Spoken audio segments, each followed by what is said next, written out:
the experience I had when I was around 8, 9 years old. When my Guru in this life, Maheshwarnath Babaji, out of the blue suddenly appeared in Trivandrum, on the backyard of the house in which I was, where we lived, and touched me on my head with his right hand, saying in Hindi, "When the time comes, everything will be fine." After that, I have never been the same. I used to always talk, Maheshwarnath Babaji asked me, "What do you think?" I told you, between you and me, what's the attitude you have? I said, "I'm your dog.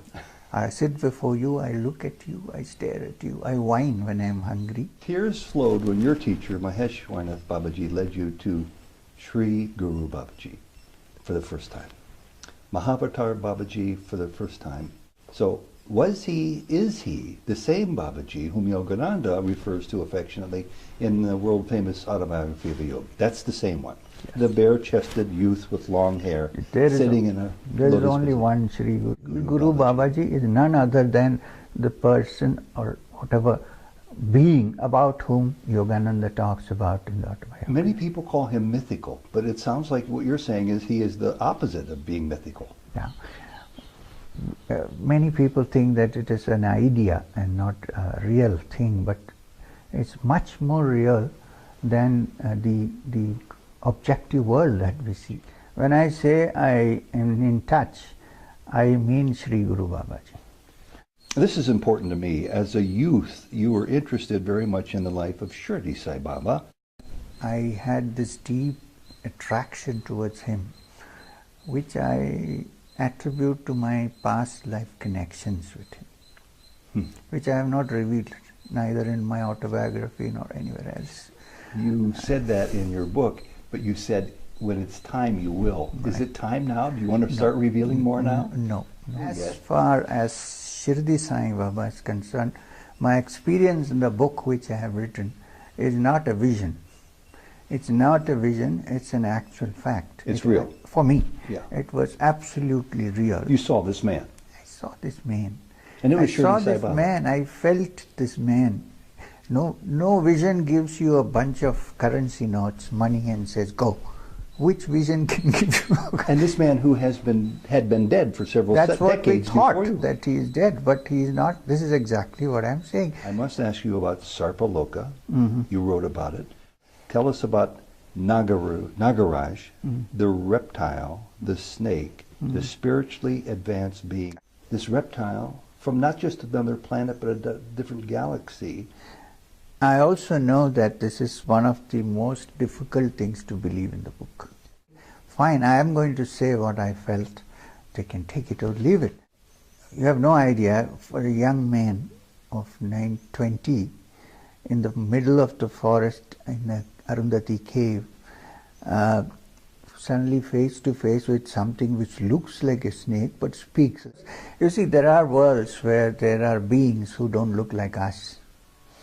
And the Nagaloka is a world populated by highly evolved beings who are in the form of serpents.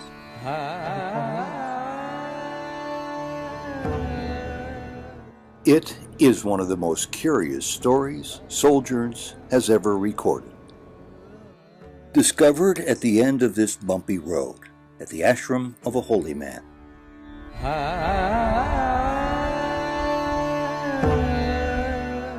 The amazing first-person account of Sri M, guru to many and author of what's said to be among India's fastest-selling book on spirituality. Sri M lives in his ashram in Madnapali, India, in the state of Andhra Pradesh, and his book, Apprentice to a Himalayan Master, a Yogi's Autobiography, is available on Amazon. Born into a Muslim family as Mumtaz Ali Khan, Sri M is considered to be one of India's leading contemporary mystics. As a young man, he lived for several years in the Himalayan mountains with his teacher, Maheshwarnath Babaji. Sri M tells of meeting in person Shirdi Sai Baba, Sri Mahavatar Babaji, serpent spiritual beings from another galaxy, J. Krishnamurti, and many others. Welcome to Sojourns, Part 1 of Sri M.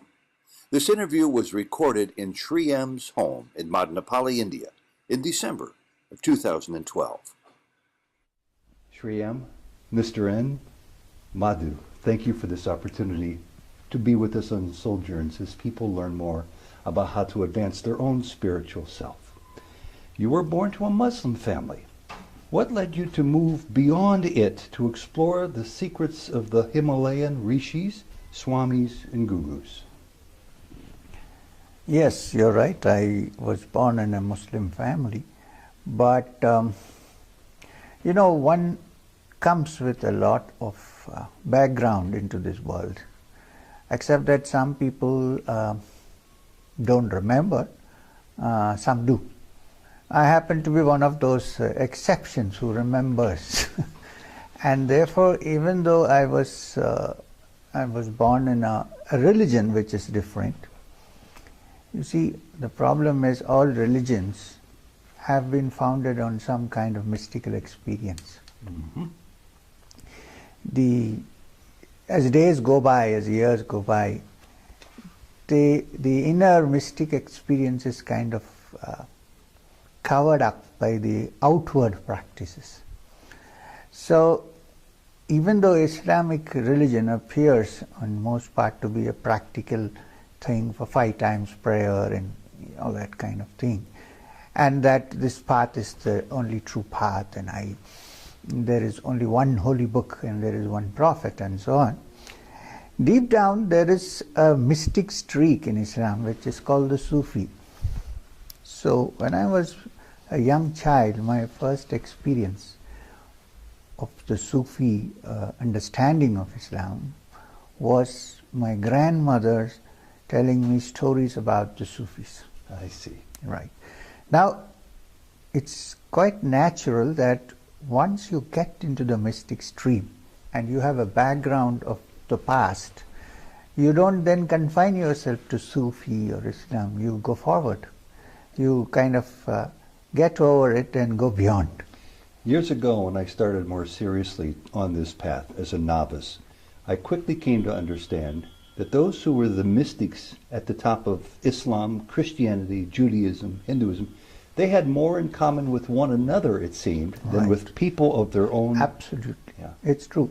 So as I went along, I found that here was a teaching which appealed to me very naturally as something which was not dogmatic in any sense.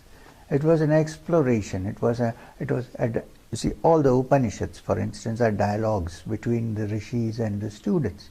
So nobody is asked to believe anything. They're conversations. Yeah, nobody is asked to believe. The understanding is, okay, explore and find out for yourself. The authority is the listener who concludes on his own or her own what they're Absolutely, absolutely. It's not a question of do's and don'ts. It's a question of understanding and exploring, which is what attracted me to the Hindu system of thought.